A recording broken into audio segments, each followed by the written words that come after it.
आज हमारा topic KCL और केवीएल को हमने सर्किट पे इम्प्लीमेंट करके सॉल्व करना है। तो केसीएल और केवीएल को अप्लाई करने से पहले हमें कुछ बेसिक टर्म्स हैं जो पता होनी चाहिए। तो एक तो हमें मिसाल के तौर पे ये सर्किट दिया हुआ है, अब हमें ब्रांच क्या होती है पहले ये हमें पता होनी चाहिए। तो ब्रांच रिप्रेजेंट एनी एलिमेंट। अब मिसाल के तौर पे ये हमारे पास एक सर्किट है। अब in above circuit there are 5 branches. अब इसमें ब्रांचेस कितनी है? एक ब्रांच ये है वोल्टेज सोर्स, एक ये रजिस्टर है, एक ये रजिस्टर 1 2 3 4 और एक ये करंट सोर्स। तो इस सर्किट में हमारे पास टोटल ब्रांचेस कितनी हुई? 5, क्योंकि ब्रांच क्या होती हैं? Represent any element. सही है। इस सर्किट में 5 ब्रांचेस हैं। अब हम सेकंड हमारा है नोड। नोड क्या होती है? Point where branches connects. अब एग्जाम्पल के तौर पे ये वाला जो हमारा सर्किट है इसमें हमारे पास नोड्स कितनी है? तो एक ये देखें पॉइंट वेयर ब्रांचेस कनेक्ट्स, ये 2 ब्रांचेस हैं। ये 2 ब्रांचेस कहाँ कनेक्ट हो रही हैं? इस पॉइंट पे। तो एक नोड ये बन गई। फिर 1 2 3 ये 3 ब्रांचेस इस एक पॉइंट पे कनेक्ट हो रही हैं, तो एक नोड ये बन गई। फिर ये और ये दोनों ब्रांचेस इस पॉइंट पे कनेक्ट हो रही हैं, तो एक नोड ये बन गई। और ये 1 2 3 ये तीनों ब्रांचेस इस पूरे एक पॉइंट पे कनेक्ट हो रही हैं, तो एक नोड हमारी ये बन गई। इधर देख लें, एक नोड इधर है, ये रही। फिर एक नोड इन 2 एलिमेंट के दरमियान एक नोड है, ये रही। इन 3 एलिमेंट्स के दरमियान एक नोड ये रही, और इन 2 एलिमेंट्स के दरमियान एक नोड ये रही, और इन तीनों एलिमेंट्स के जो कॉमन कनेक्शन पॉइंट है यानी जो नोड है वो ये रहा। तो यानी इस सर्किट में हमारे पास 4 नोड्स हैं। फिर उसके बाद आ जाते हैं हम लूप पे। लूप क्या होता है? लूप है closed path in a circuit. यानी एक ये वाला पाथ है हमारे पास, इस सर्किट में हमारे पास एक ये पाथ है, एक ये पाथ है, और एक ये पूरा अगर हम इसको ओमिट करके देखें तो एक पूरा हमारे पास ये एक पाथ आ जाएगा। तो ये इस सर्किट में हमारे पास 3 लूप्स बन रहे हैं। In this circuit there are 3 loops, 1 2 और एक 3 थर्ड लूप। अब एक लूप हो गया। अब मैश क्या होता है? Every mesh is a loop but every loop is not a mesh. अब मैश हमारे पास एक इनक्लोज्ड होता है एक पाथ के अंदर।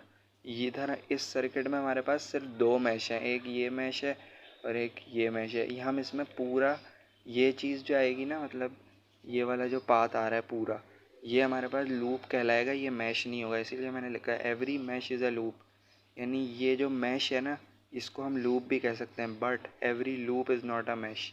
ये वाला जो लूप है मैं इसको मैश नहीं बोल सकता।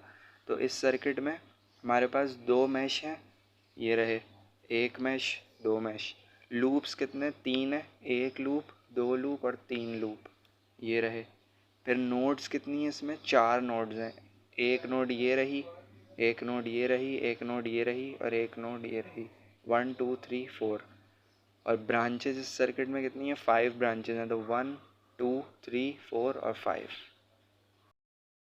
किरचॉफ्स करंट लॉ यानी केसीएल।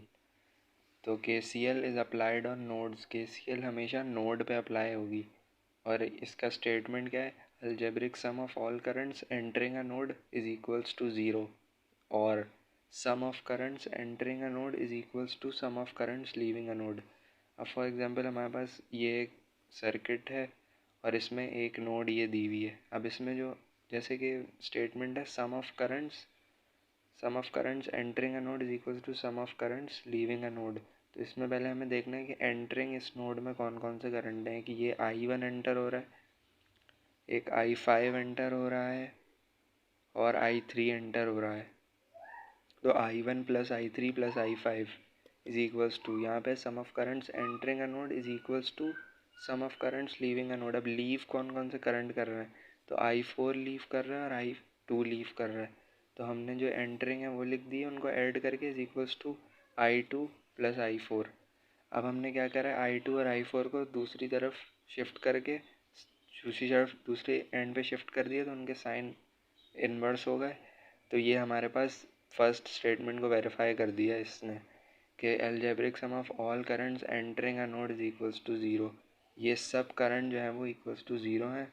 तो इसकी रिप्रेजेंटेशन इस तरह हो जाएगी, summation I is equals to 0, summation I entering is equals to summation I leaving. Question है कि use KCL to obtain I1, I2 and I3। अब इसमें हमारे पास I1 ये इधर दिया हुआ है, ये करंट जा रहा है, I2 इधर है और I3 इधर है। अब हमने इसमें ये अननोन करंट फाइंड आउट करने। तो पहले तो हम देख लेते हैं नोड ए को। हम लिख देते हैं एट नोड ए।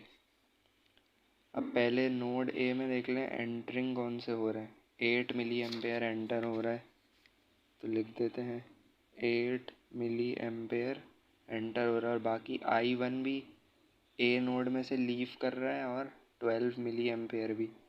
तो ये हो जाएगा 12 milli ampere plus I1। KCL में यही है कि current entering is equals to current leaving. तो इस नोड ए में करंट एंटरिंग ए हो रहा है और जो लीविंग हो रहा है वो 12 मिली एम्पेयर है और I1 है। तो बस अब हम इसको सॉल्व कर लेंगे। 12 को दूसरे एंड पे भेजेंगे तो 8 minus 12 is equals to I1। तो I1 हमारे पास आया 8 माइनस 12 माइनस 4 मिली एम्पेयर। अब इसी तरह हमारे पास ए नोड हमने यूटिलाइज़ करके I1 निकाल लिया। अब हम देखते हैं कि नोड सी पे हमारे पास सिर्फ एक अननोन I2 आ रहा है, बाकी जो दो करंट्स हैं वो नोन है। तो हम नोड सी को यूटिलाइज़ करते हैं। तो एट नोड सी पहले देख लेते हैं नोड सी पे एंटरिंग कौन सा हो रहा है। 9 मिली एम्पेयर एंटरिंग है। ये देखें यहाँ पे नोड सी ये रही, इसमें एंटरिंग 9 मिली एम्पेयर हो रहा है और I2 और 8 मिली एम्पेयर लीव कर रहा है। तो ये हो जाएगा 8 मिली एम्पेयर प्लस I2। अब 8 को मैं दूसरे एंड पे भेजूँगा।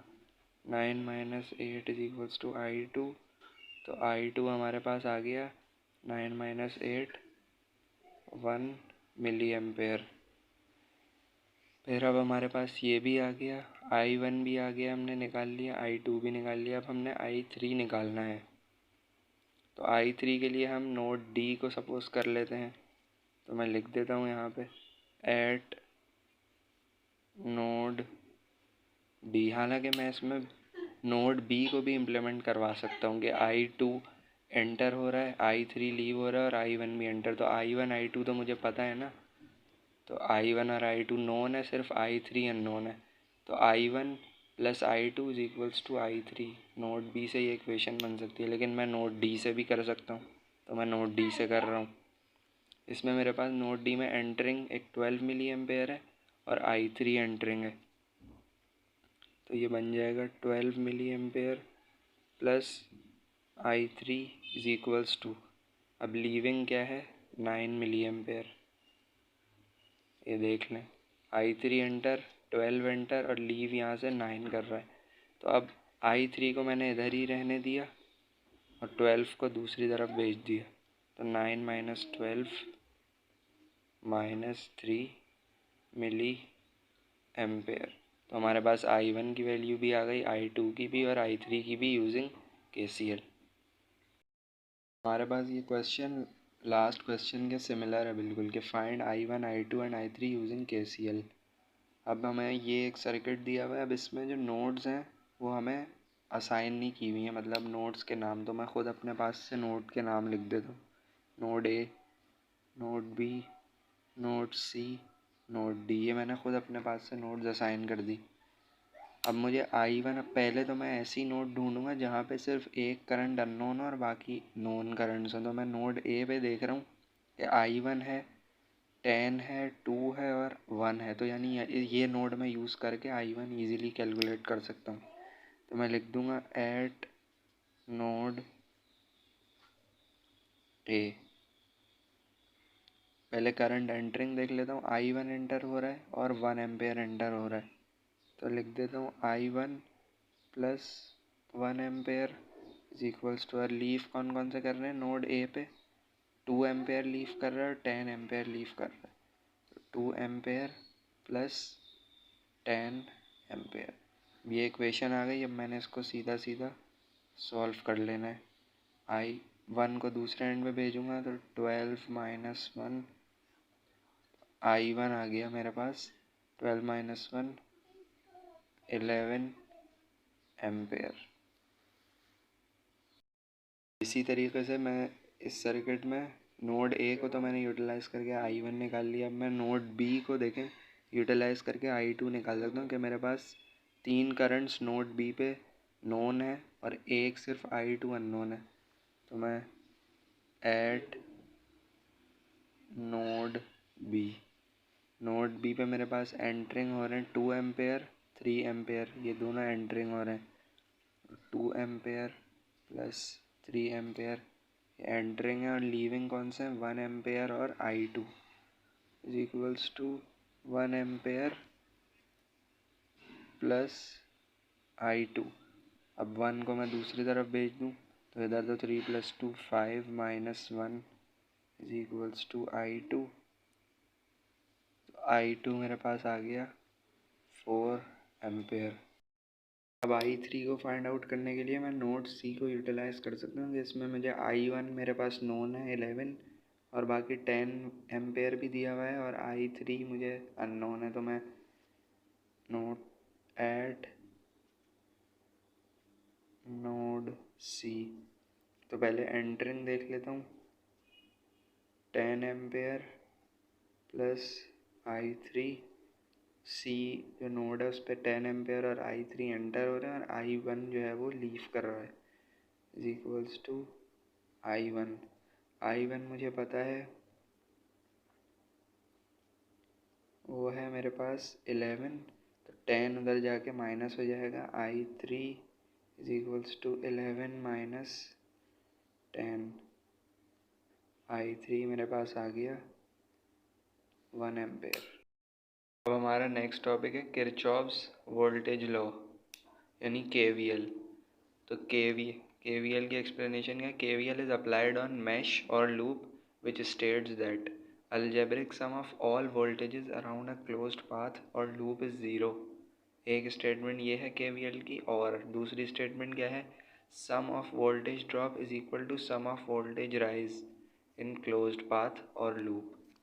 अब हमारे पास ये सर्किट दिया हुआ है और इसमें लूप भी एक ही है और मैश भी एक ही है। अब हमने इस पर KVL अप्लाई करना है इस सर्किट पे। तो करंट की जो डायरेक्शन है वो हमारे पास मतलब के क्लॉकवाइज डायरेक्शन में है। तो अब हमने अप्लाई करते हैं KVL को माइनस, क्योंकि करंट जो है इस वोल्टेज सोर्स में माइनस नेगेटिव टर्मिनल से एंटर हो रहा है, तो माइनस VS, फिर प्लस में जा रहा है plus V1 plus V2 plus V3, फिर ये अब यहाँ V4 में नेगेटिव टर्मिनल से एंटर होगा तो minus V4 is equals to zero. ये जो हमारे पास इक्वेशन है ये इस स्टेटमेंट को वेरीफाई कर रही है, algebraic sum of all voltages around a closed path और लूप इज़ ज़ीरो। अब मैं इसको रीअरेंज कर दूँ, यानी माइनस जो है VS और V4 इनको दूसरे साइड ट्रांसफ़र कर दूँ, V1 plus V2 plus V3 is equals to V4 plus VS। तो मेरे पास क्या आ जाएगा, summation V is equals to zero. Summation V rise is equals to summation voltage rise is equals to summation voltage drop. मेरे पास ये question है KVL का कि find unknown voltages using KVL। अब मेरे पास यहाँ 1 2 3 4 4 मैश दिए हुए हैं, तो मैं अपनी मर्ज़ी से मैश को मतलब करंट को नाम दे देता हूँ जो मैश में घूम रहे हैं, यानी I1 इसको बोल देता हूँ, I2 I3 और इसको मैं बोल देता हूँ I4। अब मैं अगर फर्स्ट मैश की बात करूं तो इसमें जो करंट है वो क्लॉकवाइज डायरेक्शन में घूम रहा है, तो V1 में जब एंटर होगा तो पॉजिटिव टर्मिनल पे होगा, तो प्लस V1, फिर इधर से आएगा इधर तो प्लस 12 वोल्ट, और फिर यहाँ पे 8 वोल्ट में जब एंटर होगा तो नेगेटिव टर्मिनल से, तो minus 8 is equals to zero. अब मैं इन दोनों को दूसरे एंड पे भेज दूँ 8 माइनस 12, V1 आ जाएगा मेरे पास -4 वोल्ट्स। अब इसी तरीके से मैं अगर सेकंड जो मेरे पास लूप है, मैं सेकंड मैश जो है उसमें मैं KVL अप्लाई करूँ तो मेरे पास यहाँ नेगेटिव टर्मिनल पे V2 में जो घुस रहा है वो नेगेटिव टर्मिनल से करंट है, तो -V2 +6 और 12 वोल्ट के जो 12 वोल्ट में नेगेटिव टर्मिनल से एंटर हो रहा है, तो -12 इज इक्वल्स टू 0। V2 को मैं उधर शिफ्ट कर देता हूँ, तो 6 - 12 इज इक्वल्स टू V2 आ जाएगा मेरे पास -6 वोल्ट्स। फोर्थ मैश को देखूँ तो इसमें मेरे पास I4 करंट फ्लो कर रहा है क्लॉकवाइज डायरेक्शन में, तो 6 वोल्ट्स में वो नेगेटिव टर्मिनल से एंटर होगा, V3 में भी नेगेटिव टर्मिनल से लेकिन 10 वोल्ट में पॉजिटिव से, तो ये बन जाएगी मेरे पास -6, यहाँ से एंटर हुआ फिर V3 में नेगेटिव से, तो -V3 फिर 10 वोल्ट में पॉजिटिव से +10 इज इक्वल्स टू 0। V3 को उधर शिफ्ट कर दिया, V3 इज इक्वल्स टू 10 - 6, 10 और -6 इधर ही रहे, तो V3 मेरे पास कितना आ गया 4 वोल्ट। तो ये मेरे पास मैंने V1, V2 और V3 इसमें जो अननोन वोल्टेजेस थे वो फाइंड आउट कर लिए।